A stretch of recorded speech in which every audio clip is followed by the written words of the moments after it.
기독교 강요 제3권 제3장 21에서 25절 회개나 용서가 없는 죄들 21절 회개는 하나님의 값없는 선물임 뿐만 아니라 회개가 하나님의 특별하신 선물이라는 사실은 위의 가르침에서 너무도 분명하게 드러나기 때문에 구태여 길게 설명할 필요가 없다고 믿는다.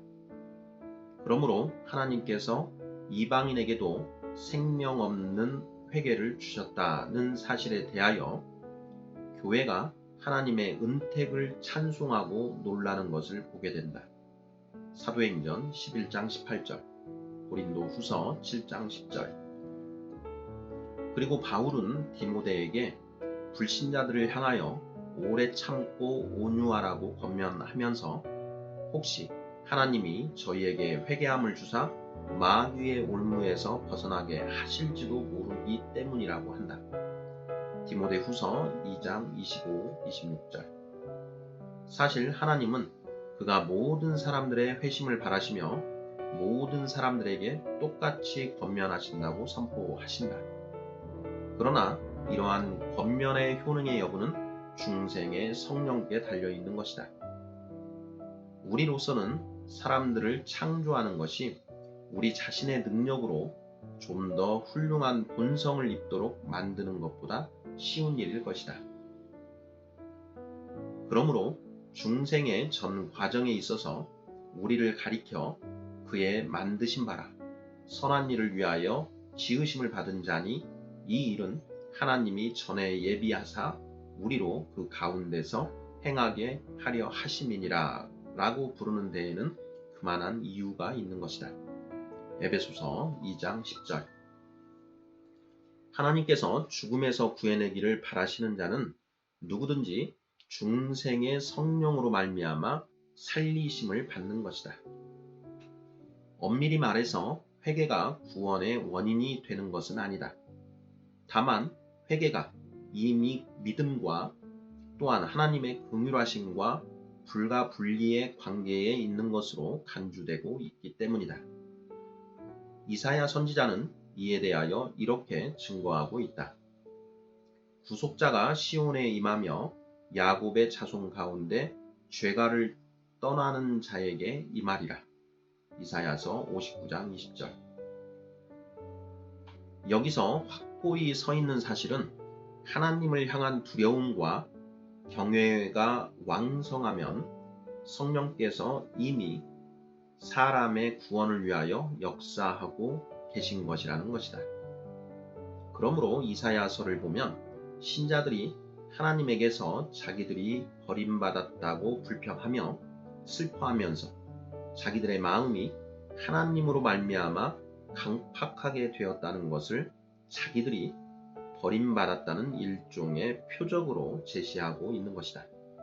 이사야서 63장 17절. 사도 역시 배도자들을 구원의 소망에서 제외시키기를 원하고 있는데 그는 그들을 다시 새롭게 하여 회개하게 할 수 없다는 것을 그 이유로 제시하고 있다. 히브리서 6장 4에서 6절. 하나님께서는 자신이 멸망시키기를 원치 않으시는 자들을 새롭게 하시면서 자신의 아버지로서의 사랑의 증표를 그들에게 보여주시며 또한 말하자면 자신의 고요하고도 기쁨에 넘치는 얼굴의 광채로 그들을 자신에게로 이끄신다는 것이 분명하다. 그러나 반대로 하나님께서는 유기된 자들, 도저히 용서할 수 없는 불경을 범하는 자들을 강팍하게 하시고 그들을 향하여 진노를 발하시는 것이다. 사도는 복음을 믿는 믿음에서 타락하여 하나님을 조롱하고 그의 은혜를 비웃으며 경멸하고 그리스도의 피를 욕되게 하고 짓밟는 자들, 곧 자기들에게 그럴 힘만 있다면 그리스도를 다시 십자가에 못 박으려 하는 저 고의적인 배도자들을 향하여 이러한 징벌이 있을 것을 경고하는 것이다. 일부 엄격한 사람들이 터무니없이 생각하는 것처럼 바울이 자발적으로 죄를 지은 모든 사람들을 사죄의 소망에서 끊어내고 있는 것이 절대로 아니다. 그는 오히려 배도에는 변명이 합당하지 않으며 따라서 하나님께서 그처럼 불경하게 자신을 능멸하는 자들을 가차없이 맹렬하게 벌하신다는 것이 전혀 이상한 일이 아니라는 것을 가르치고 있는 것이다. 한번 빛을 받고 하늘의 은사를 맛보고 성령에 참여한 바 되고 하나님의 선한 말씀과 내세의 능력을 맛보고도 타락한 자들은 다시 새롭게 하여 회개하게 할 수 없나니 이는 그들이 하나님의 아들을 다시 십자가에 못 박아 드러내놓고 욕되게 함이라. 히브리서 6장 4에서 6절. 또 다른 구절에서는 말씀하기를 우리가 진리를 아는 지식을 받은 후 진짓 죄를 범한 즉 다시 속죄하는 제사가 없고 오직 무서운 마음으로 심판을 기다리는 것과 대적하는 자를 태울 맹렬한 불만 있으리라. 히브리서 10장 26, 27절. 오래전 노바티아누스파는 이 구절들을 잘못 오해하여 그들의 이단적 사상의 근거로 삼기도 했다. 이 구절들의 거친 내용이 거슬려서 일부 선량한 사람들은 이 서신서를 가짜 편지로 여기기도 했다. 매 부분마다 사도의 정신이 숨쉬고 있는데도 말이다. 그러나 우리는 지금 이 서신서를 그대로 받아들이는 자들에 대해 반론을 제기하고자 하는 것이므로 이 진술들이 그들의 오류를 절대로 지지하지 않는다는 사실을 쉽게 증명할 수가 있다. 우선 사도로서는 그의 주님과 의견이 반드시 일치해야 하는데 주님은 사람에 대한 모든 죄와 모독은 사하심을 얻되 성령을 모독하는 것은 사하심을 얻지 못하겠고 이 세상과 오는 세상에서도 사하심을 얻지 못하리라고 선언하시는 것이다. 마태복음 12장 31, 32절. 분명한 것은 사도가 주님의 이러한 예외적인 선언에 대해서 만족하고 있다는 사실이다. 우리가 사도를 그리스도의 은혜를 대적하는 자로 만들지만 않는다면 그렇게 볼 수밖에 없는 것이다. 이 사실에서 우리는 그 어떠한 개인의 죄도 용서받지 못할 것이 없으나 단 한 가지, 결사적인 광기에서 나오는 것으로서 도저히 연약함 때문이라고 볼 수 없고 그 당사자가 마귀에 사로잡혀 있다는 분명한 증거를 드러내 보이는 그런 죄는 절대로 사함받을 수 없다는 결론을 얻게 되는 것이다. 22절 사함받지 못하는 죄. 그러나 이 문제를 해결하기 위해서는 절대로 사함받지 못하는 이 망령된 범죄의 본질이 무엇인지를 살펴볼 필요가 있다. 아우구스티누스는 어디선가 이 죄를 정의하기를 용서를 신뢰하지 않고 죽을 때까지 강팍한 상태를 지속하는 것이라고 했다. 그러나 이런 정의는 그 죄는 이 세상에서 사하심을 얻지 못한다는 그리스도의 말씀과 완전히 일치하지 않는다. 그리스도의 이런 말씀이 헛되거나 혹은 사함받지 못하는 죄가 이 세상의 삶 속에서 범해질 수 있거나 둘 중에 하나일 것이기 때문이다. 그런데 아우구스티누스의 정의가 옳다면 죽을 때까지 계속 같은 상태가 이어지지 않으면 그 죄를 범했다 할 수가 없는 것이다. 또 어떤 사람들은 형제에게 베풀어진 은혜를 시기하는 자가 바로 성령을 회방하는 죄를 범하는 것이라고도 주장한다. 그러나 도대체 어디서 이런 생각을 갖게 되었는지 나로서는 알 수가 없다. 여기서 참된 정의를 세우기로 하자. 확실한 증거들의 뒷받침을 받아서 다른 모든 정의들을 쉽게 능가할 수 있는 그런 확고한 정의를 세우자는 말이다. 성령을 회방하는 죄를 범하는 자들은 곧 진리를 밝히 접하여 결코 진리를 모른다고 말할 수 없는 그런 처지에서 악한 의도를 갖고 하나님의 진리를 저항하는 자들이라고 단언할 수 있다. 그런 저항만으로도 사함 받을 수 없는 죄가 되는 것이다. 그리스도께서는 자신이 방금 하신 말씀을 설명하기 위하여 곧바로 다음과 같이 덧붙이고 계시기 때문이다. 말로 인자를 거역하면 사하심을 얻되 누구든지 말로 성령을 거역하면 사하심을 얻지 못하리라. 마태복음 12장 32절. 여기서 마태는 성령을 모독함이라는 단어 대신 모독의 영이라는 단어를 사용하고 있다. 그렇지만 과연 어떻게 하나님의 아들을 회방하면서 동시에 성령을 회방하지 않을 수가 있단 말인가? 하나님의 진리를 알지 못하여 생각 없이 그 진리를 공격하는 자들은 그렇게 할 수가 있다. 무지한 상태에서 그리스도를 저주하는 자들은 그렇게 할 수가 있다. 만일 하나님의 진리를 알았다면 그들은 절대로 그 진리를 의도적으로 회방하려 하지 않았을 것이요. 또한 주의 기름 부으신 자라고 알고 있는 그분을 향하여 한마디도 상처의 말을 던지지 않았을 것이다. 그런 사람들은 아버지와 아들을 거슬러 죄를 짓는 것이다. 그러므로 오늘날 복음의 가르침을 지독하게 저주하는 자들 중에서 그것이 과연 복음의 진리라는 것을 알고 나면 그 진리를 전심으로 높이고 따를 사람들이 많이 있는 것이다.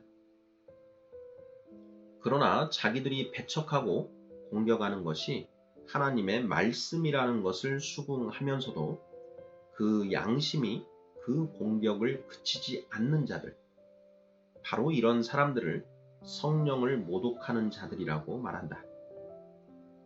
이들은 성령의 조명하시는 역사를 대항하여 애쓰기 때문이다.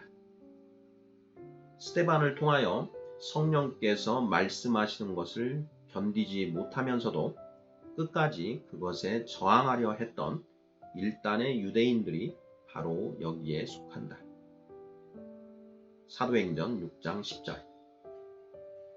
그들 중 많은 사람들이 율법을 향한 열심에서 그렇게 했다는 것은 의심의 여지가 없는 사실이다.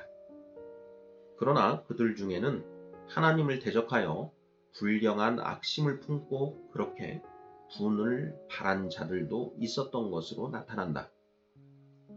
즉, 분명히 하나님께로부터 왔다는 것을 잘 알고 있는 그런 가르침을 대적하여 그렇게 분을 터뜨린 것이다. 예수님의 준엄한 책망을 받은 바리새인들도 그러했다. 그들은 성령의 능력을 약화시키려는 의도로 주님을 바알세불이라고 하며 비방하였다. 마태복음 12장 24절. 그러므로 사람이 대담하게 하나님의 이름을 고의적으로 능멸하는 데 빠지는 것이 바로 모독의 영이다. 바울도 자기가 불신앙 가운데서 무지할 때에 그런 잘못을 범하였기 때문에 긍휼하심을 받았다고 증언하고 있는데 여기서도 이런 점이 암시되고 있는 것이다. 디모데전서 1장 13절. 그가 알고도 그런 죄를 저질렀다면 주님의 은혜를 받을 수가 없었을 것이다. 무지와 불신앙이 함께 결합하여 그로 하여금 죄사함을 받게 했다면 불신앙과 지식이 함께 결합되어 있는 경우에는 죄사함의 여지가 없다는 것이 당연한 일일 것이다. 23절. 사함받지 못하는 죄를 범하는 자들은 완전한 배도의 상태에 있음. 여기서 자세히 주의를 기울여 보면 사도가 한두 번 잘못에 빠지는 경우를 말하는 것이 아니라 유기된 자가 전반적인 배역을 통해서 구원을 저버리는 현상을 두고 말하는 것임을 깨닫게 될 것이다.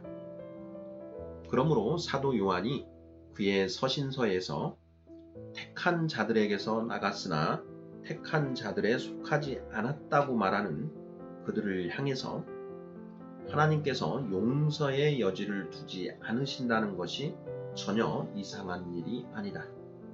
요한 1서 2장 19절. 요한은 여기서 기독교 신앙에서 한번 떠난 상태에 있으나 다시금 그리로 돌아갈 수 있다고 상상하는 자들을 향하여 말하고 있는 것이다. 요한은 이러한 거짓되고 악한 사고를 버리라고 촉구하면서 아주 진실된 말을 하고 있다.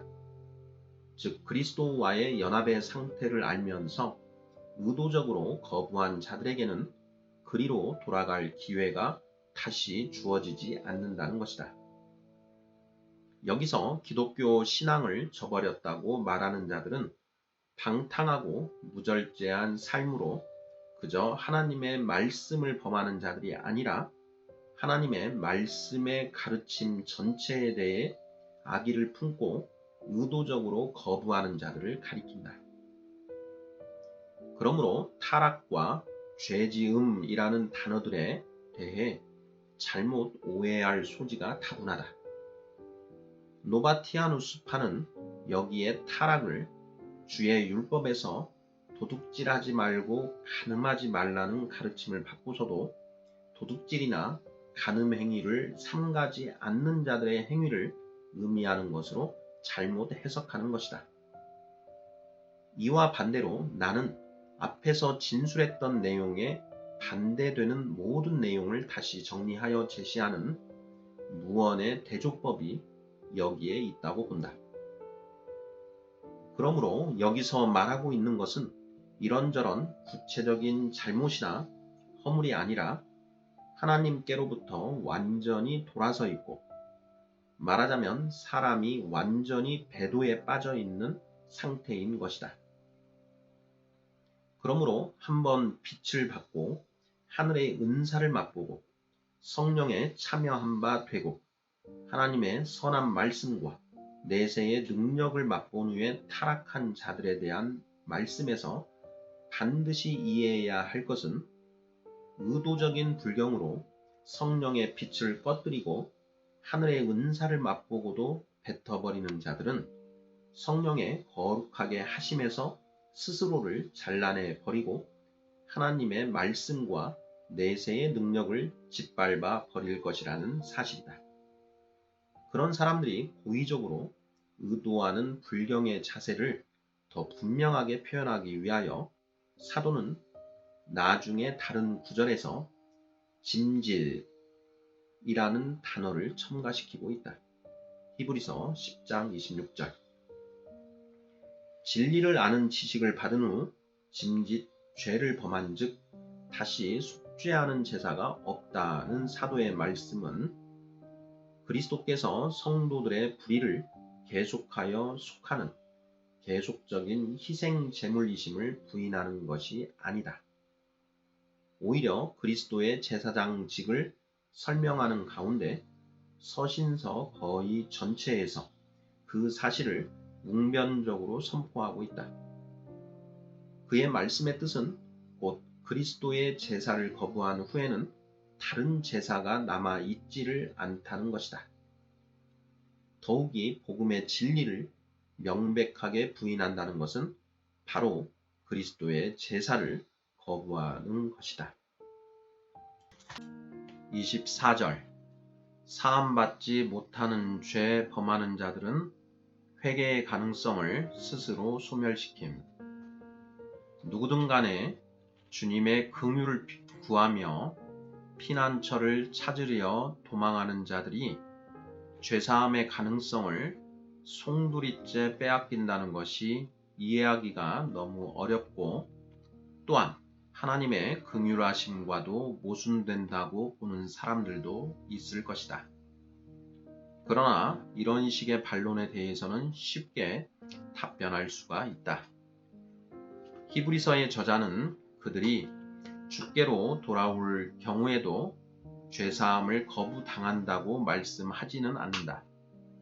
다만 그들의 회개의 가능성을 철저히 부인하는 것뿐이다. 왜냐하면 그들은 자기들의 불경한 자세로 인하여 하나님의 공의로우신 심판으로 말미암아 영원한 맹인의 상태를 형벌로 받았기 때문이다. 에서의 경우에서도 이 점과 반대되는 사실이 전혀 없다. 히브리서 기자는 나중에 이 점을 이렇게 적용시킨다. 혹 한 그릇 음식을 위하여 장자의 명분을 판 에서와 같이 망령된 자가 없도록 살피라. 너희가 아는 바와 같이 그가 그 후에 축복을 이어받으려고 눈물을 흘리며 구하되 버림바가 되어 회개할 기회를 얻지 못하였느니라. 히브리서 12장 16, 17절. 또한 그들이 불러도 내가 듣지 아니하리라는 선지자의 경고도 마찬가지다. 스가랴 7장 13절. 여기에 표현은 참된 회심이나 참되게 하나님을 부르는 것을 가리키는 것이 아니라 불경한 자들이 극심한 공경 중에 빠져서 과거에 안일하게 무시하던 사실을 생각하고 그것을 의지하지 않을 수 없도록 되어서 그런 곤란의 상태를 겉으로 토로하는 것에 지나지 않는 것이다. 선지자가 말씀하는 부름이나 사도가 말씀하는 눈물은 악인들이 절망 중에서 불태우는 그 처절한 고뇌 외에 아무것도 아닌 것이다. 이 사실은 정말로 깊이 새겨야 할 필요가 있다. 그렇지 않으면 하나님께서 스스로 자가당착에 빠지시는 격이 되어버리고 말 것이다. 그는 또한 선지자를 통하여 악인이 만일 그가 행한 모든 죄에서 돌이켜 떠나 내 모든 율례를 지키고 정의와 공의를 행하면 반드시 살고 죽지 아니할 것이라. 그 범죄한 것이 하나도 기억함이 되지 아니하리라고 선포하시기 때문이다. 에스겔 18장 21, 22절. 이미 앞에서 말한 바와 같이 하나님의 은혜가 먼저 베풀어지지 않고서는 사람의 마음이 더 나은 상태를 향하여 변하지 않는다는 것이 분명한 것이다. 또한 그를 향하여 부르짖는 자들에게 하신 그의 약속도 절대로 속임이 없다. 그러나 유기된 자들 혹은 버림받은 자들이 자기들의 불행을 타개하기 위해서는 하나님을 찾아야겠다고 느끼면서도 정작 하나님께서 다가오시면 도피해버리는 상태에서 겪는 맹목적인 고뇌를 가리켜 회심이라거나 혹은 기도라 한다면 그것은 절대로 부당한 처사일 것이다. 25절. 거짓 회개를 다루시는 하나님. 그러나 여기서 한 가지 문제거리가 있다. 사도는 하나님께서 거짓된 회개를 받으시지 않는다고 하는데 그렇다면 아합이 용서함을 받아 자기에게 부과된 형벌을 피한 사실은 어떻게 되는가 하는 것이다. 나중에 그의 삶의 행실을 보면 그의 회개는 갑작스러운 두려움 때문이었다는 것이 드러나지 않는가. 왕상 21장 28, 29절. 그는 스스로 굵은 배를 몸에 두르고 재를 쓰고 땅에 누웠고 그에 대하여 증거하듯이 그는 하나님 앞에서 스스로 겸비하였다. 그러나 마음이 여전히 악의로 강팍해져 있고 굳어져 있는 상태라면 의복을 찢는다 한들 무슨 의미가 있겠는가. 그런데도 하나님께서 그에게 긍휼을 베푸시는 것을 보게 되는 것이다. 이에 대해서 나는 다음과 같이 답변하고자 한다. 외식자들이 그런 식으로 얼마 동안 묵인되는 경우들이 더러 있으나 하나님의 진노가 언제나 그들에게 드리워져 있는 것이며 하나님께서 그렇게 하시는 것은 그들 자신을 위해서가 아니라 모든 이들에게 본을 보이기 위함이라는 것이다. 아합에게 내린 형벌이 완화되긴 했지만 그렇다고 그것이 그에게 무슨 유익이 되었는가? 이 땅에 살 동안 그 형벌을 느끼지 않는다는 것 이외에는 아무런 유익도 없지 않았는가? 하나님의 저주가 비록 그에게는 감추어졌으나 그의 가문에 항상 자리 잡게 되었고 그는 결국 영원한 멸망에 들어간 것이다. 에서의 경우도 이와 마찬가지다. 창세기 27장 38에서 40절. 축복을 거절당했으나 눈물을 흘리며 구하여 세상적인 축복을 허락받았다. 하나님의 말씀에 따르면 영적 기업은 형제 중 한 사람에게만 주어질 수 있는 것이었으므로 에서 대신 야곱이 택함을 받아 기업을 받았으므로 에서는 하나님의 긍휼하심에서 제외된 것이었다. 그러나 비천한 인간으로서 누릴 위로는 남아 있었다. 곧 하늘의 이슬과 땅의 기름짐으로 기름지게 되리라는 것이었다. 앞에서 말한 바와 같이 이러한 사실들이 다른 사람들을 위한 경계임을 깨달아서 우리는 진정한 회개를 위하여 마음을 쏟고 힘을 쓰기를 더욱 배워가야 할 것이다. 우리가 진정으로 마음을 다하여 회심하면 아무리 천한 자라도 자기 자신에 대해 불만을 토로할 때에 긍휼을 베푸시는 하나님께서 우리를 기꺼이 용서하실 것이라는 사실에 추호의 의심도 없기 때문이다. 또한 이를 통해서 우리는 부끄러움 없는 이마와 철 같은 굳은 마음으로 하나님의 경고를 멸시하고 무시하기를 재미삼아 행하는 모든 강팍한 자들을 위하여 쌓아둔 그 심판이 얼마나 처절한지를 배우게 된다.